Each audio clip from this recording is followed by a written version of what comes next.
Okay, good afternoon to everyone. Magandang hapon po. Dito tayo ngayon sa Misawa, Awamori, Japan dahil sa ating project sa US military base. Ito yung ating accommodation. Papakita ko sa inyo. Yan Yan yung ating office office house. Dahil dinala na namin yung office dito sa bahay.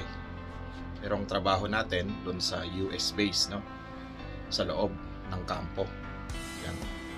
Kasalukuyang naka-jacket tayo ngayon kasi malamig ang panahon dito sa Misawa, Awamori, Japan. Nag-i-snow sa labas.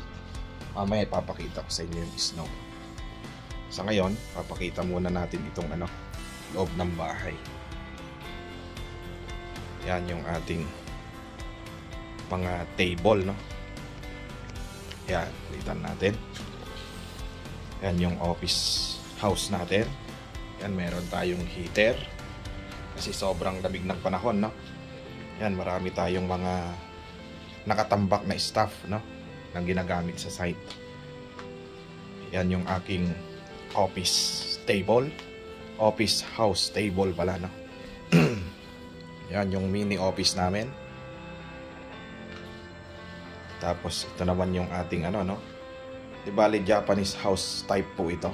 Yan, yung aming kitchen, dining, yung mga ref. Yan yung ating kitchen sink. At saka yung ating kitchen lutuan o kalan. Okay? Ito naman tayo dito sa sa mga rooms.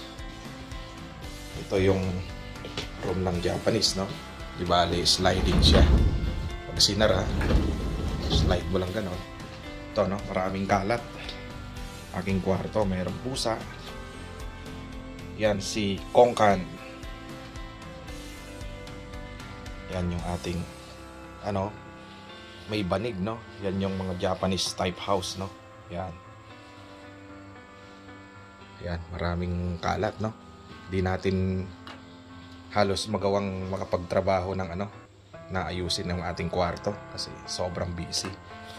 Ito naman yung labas. Kita natin. Yan. Dito sa floor, pagpasok pa lang yan, makikita ninyo. Yan yung mga sapatos. At itong sahig kasi is kahoy More on kahoy siya. Yan. Yan yung bahay. Okay? Kita natin yung labas na nag-i-snow. Dahil winter season ngayon, makikita ninyo yung labas grabe. Halos nilak ng snow itong pinto hirap buksan. Yan grabe, tumigas siya. Yun, ito sa kabilang bumukas. Tumigas na siya. Grabe snow dito Yan, tignan nyo yung kotse. Halos matambakan na ng snow. Yan yung kalsada. Ito yung parang barangay road papasok dito sa aming accommodation. Yung nakikita nyo sa labas, may dumadaang mga sasakyan. Yun yung main road. Yun yung bangko sa tapat. Okay? Yan, grabe lamig, sobra. Yan yung bahay namin. Tinambakan po siya ng snow Halos lahat ng bahay tinambakan. Okay, mamaya papakita natin sa taas yung mga itsura ng bubong. Pasukin natin. Yan. Yung ating floor. Sapatos. Kasi typically, ang mga Japanese, pagpapasok ka sa bahay, tinatanggal yung shoes. Kasi more on ang kanilang nagiging flooring, siya, kahoy siya. Okay? Ito naman yung ating toilet. Yan. Yung toilet natin, automatic bidet siya. Yan, meron siya mga pindutan. Mga pindutan niya kung gagamitin mo yung bidet. Okay? Naman siya. Puro automatic pag nasa Japan ka. Okay. Kita natin yung natin lavatory. Buksan natin ilaw. Dilim. naman yung lavatory natin. Yan. Yan siya. Tapos nandito na yung mostly sa mga Japanese na na toilet and bath. Makikita ninyo, laging mayroong bathtubs, no? Kasi yan yung kanilang bed. Meron silang bathtub sa kanilang liguan. Yan. Pag nagsha-shower, pag gusto nilang mag-bathtub, yan, mayroong naka-reading bathtub. Yun yung isa nilang sikreto, no? Kung bakit nagkakaroon sila ng long life. Yan. Yan, meron tayong dito, salamin at saka lavatory. Ito naman yung ating washing machine, no? Pag naglalaba. Tapos ito yung heater. Water heater naman yan. Kasi hindi pwedeng walang water heater. Kasi yung supply ng tubig kapag winter season, nabubuo siyang yelo. Walang tutulong tubig, no, sa mga faucet o gripo pag wala kang water heater. At ito naman yung aming mga kerosene o gas, no, ginagamit namin sa aming mga portable unit heater. Imbis na aircon, heater naman ang kakailanganin mo. Dito naman yung aming bodega o garahe, no, ginawa ng bodega. Kasi maraming mga materyales sa site na kailangan. Dito na namin itinatambak siya. Okay? Yun, naka-roll up door siya. Automatic din yung roll up door. No? Meron siyang remote control. Okay? Yung bahay natin. Ipakita mo na rin yung portable na heater. Yan, portable heater yan. Kinakargahan naman siya ng gas o kerosene, no? Ito yung kanyang tangke. Pag nagkarga ka ng gas, yan. Pag naubos siya. Okay? Dito kakailanganin mo ng snow shoes, no? Or snow boots. Pag lumabas ka kasi napakakapal ng yelo. Okay? Puntahan natin yung taas. Ito naman yung pataas, no?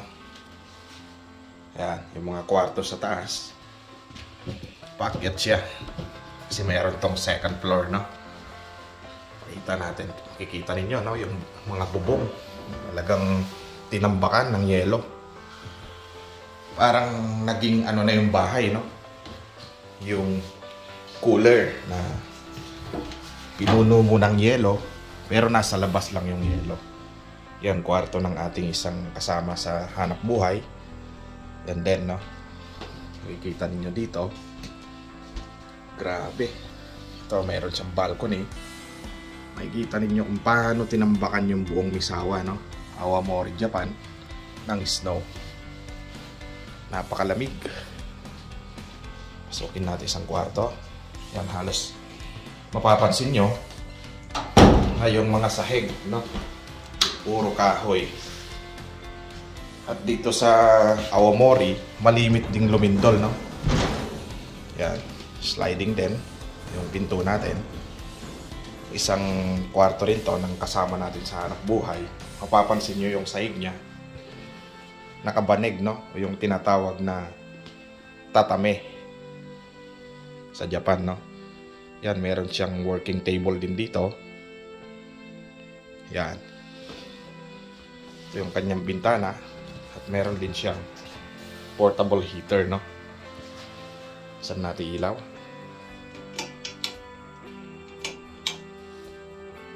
Yun, ilaw na. Maliwanag. Silipin natin yung labas. Yan, papakita natin. Yan, no? Grabe. Yan, yung mga bubong, no? Halos tinambakan ng yelo. Yan yung aming gas sa LPG. Tinambakan na rin siya, no? Yan, may kahoy. Kaya dito pag Christmas season, ang winter kasi dito from December, no, up to March. Kaya mapapansin ninyo nagiging white Christmas kapag December. Yan yung mga bahay, mga bubong ng bahay po yan. Tinambakan po siya ng laksa-laksang yelo. Kaya napakalamig, no? Negative 15 degrees C. ang temperature po dito. Alas 5 na kasi tumunog na yung alarm, no? O yung ano sa kampo, sa base po yan, yung naririnig po ninyong ano, yan po yung kanilang national anthem, no? Yung pinapatugtog every 5 in the afternoon, kasi ahead po dito sa Japan ng 1 hour, no? Sa Pilipinas. Okay, kita natin yung ibang area din. Sara natin itong bintana. Okay, alright, tingnan natin itong ilaw. Yan yung sahig, yan yung tulugan ng kasamahan namin. Wala siyang kama, no? Kasi maganda itong kanyang tulugan, banig siya o yung atatame. Okay, pasin natin yung ibang kwarto. Ito naman, kasi mayroong 4 na kwarto, no? Nakadalawa na tayo. Ito naman yung isang kasama natin sa hanap buhay. Ito rin yung kanilang kwarto. Yan. Mayroon naman silang kama dito. Sandin natin ilaw. Yan, kanilang mga bagahe. Yan, at meron din silang portable heater. Kasi kahit napakakapal ng kumot mo, hindi ka makakatulog, no? Dahil sobrang lamig. Sandin natin to. Sandin natin yung labas. Yan, grabe, oh, yung mga bisikleta ng kapitbahay halos tinambakan na ng yelo. Yan, tinambakan ng yelo ang buong paligid. Yan, mapapansin ninyo, meron silang chimney. Yung kotse doon, no? Yung kapitbahay, tinambakan na rin siya ng yelo. Yan, may mga ibon pa rin nalipad, no? Kasi sanay sila sa lamig. Yan, yung mga bahay dito, grabe. Okay, pasukin naman natin isang kwarto. Tutor ko kayo. May tsura ng kwarto dito sa Japan, no? Saka muna natin itong bintana nila.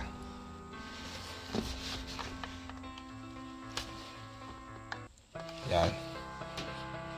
Yan yung kanilang, mayroong mga built-in na cabinets, no? Yan yung uso sa mga bahay dito. Okay, so din natin itong kabila. Tayo muna natin ilaw. Okay, alright. Ang ika-4 na kwarto, pasukin natin itong last. Ito naman siya. Yan.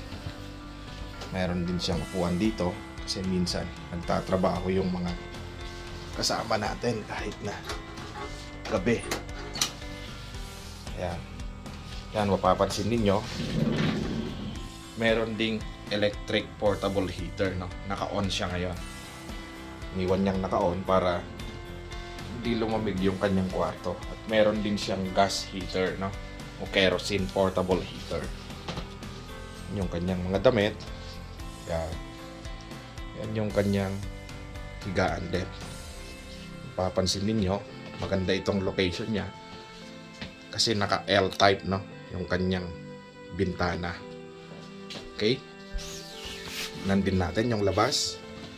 Yan siya, guys, no? Grabe, nagmo-moist itong bintana sa lamig kasi may heater sa loob. Buksan natin itong bintana ng kaunti. May labas natin camera. Yan. Okay, yan yung mga ibon, no? Sanay na sanay sa ano, lamig. Yan, grabing tambak ng snow, oh. Yan, guys. Yan. Yan yung bahay. Mga kapitbahay namin dito puro mga Japanese, no? Yan yung mga Japanese type na house ngayon. At laging nalindol dito, prone siya. Kaya mostly itong structure ng mga bahay dito sa Aomori, kasi minsan may mga little tsunami, no? Ang type niya is wood type, no? Kaya kahit malakas yung lindol, wala kang problema. Ito naman yung aming internet. Ito siya nakakonect. Yan yung mga bahay, guys, no? Yan. Okay? Yan, tinor ko kayo sa aming bahay. dito sa Japan. Kain natin ilaw. Okay. Alright. Yan naman. Ito isang kwarto. Pangalawa. At yung pinasok nating huli, no? Yung dulo. Dalawang pinto rin. Siya. Ito yung pababa. Yung hagdan. Yan siya. Yun yung pababa niya. Okay? Baba tayo.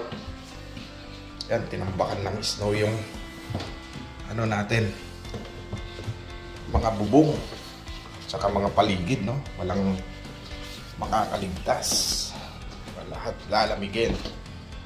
Dito parang yung mga feng shui ng Chinese, no? Atras tayo konti. Merong salamin, no? Sa tapat ng pinaka main door natin, kasi ito yung main door natin. Yan, pagpasok mo, makita mo merong salamin, no? Yan yung mga feng shui. Pero Japan to, eh. Parang ina-adapt din nila. Okay? Natin yung ano, ilaw sa taas. Yan. I-tour ko na kayo sa aming bahay. O kaya, itong aming office house, no? Ginawa ng office. Yan, tambak yung trabaho. Punong-puno ng documents. Okay, meron din akong portable electric heater dito habang nakaupo, no? Yan. Yan siya. Okay? So, almost 3 years ko na rin dito sa Japan, no? Kaya almost 3 years na nating na-experience yung snow naman dito, o yung tinatawag na 4 season, no? Kasi every year meron tayong 4 season. Ang una, yung winter, tapos spring, summer, tsaka autumn, no? Okay?